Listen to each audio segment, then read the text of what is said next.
Well, hello, happy Monday, really happy Monday today. All aboard the Trump train, woohoo!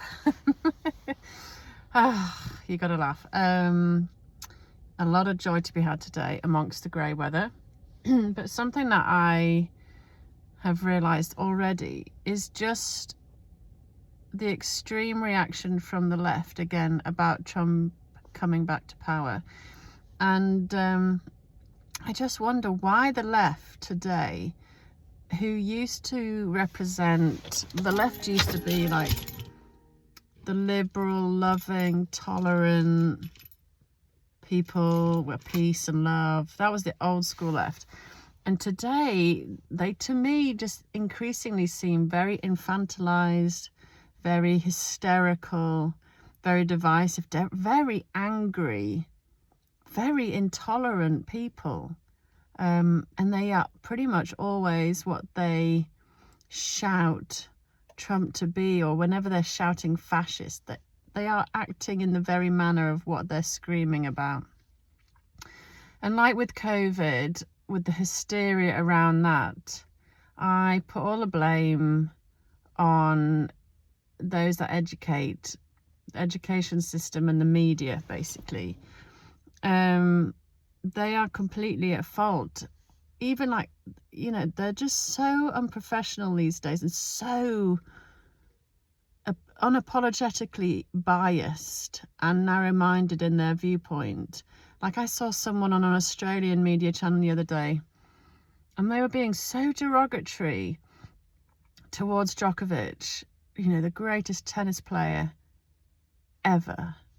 And they were being so rude and childish and petulant. And this is the problem we have. And I think the mainstream media needs to just fail miserably. And it needs to be renewed again. Like the BBC used to be such a great source of information and was so highly respected worldwide. And now everyone knows it's just a propaganda tool, just spewing out bile. Like I had the chat the other day with a grocery guy about Trump, and he was surprised I was pro-Trump. And they're like, oh, he's horrific. And when you ask them why do they think that, they very rarely are able to give any considered argument and response. And it amazes me that people can't see through the nonsense of these legal cases that were brought up against Trump. I mean, they're so ridiculous. I don't get how people can't see that. And yet when you talk about how he had one of the most diverse cabinets of any president, how he was brilliant for the economy and security, no wars anywhere, he's been nominated for a Nobel Peace Prize for the Abraham Accords, the first president to go to North Korea. I mean, there's just so many good things about Trump, and not alone his positivity and his patriotism and his obvious love for his country and people.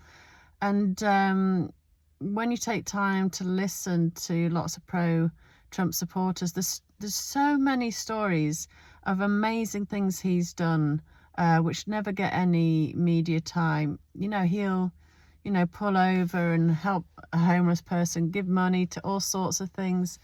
He's amazing with the military. He goes out of his way to help others.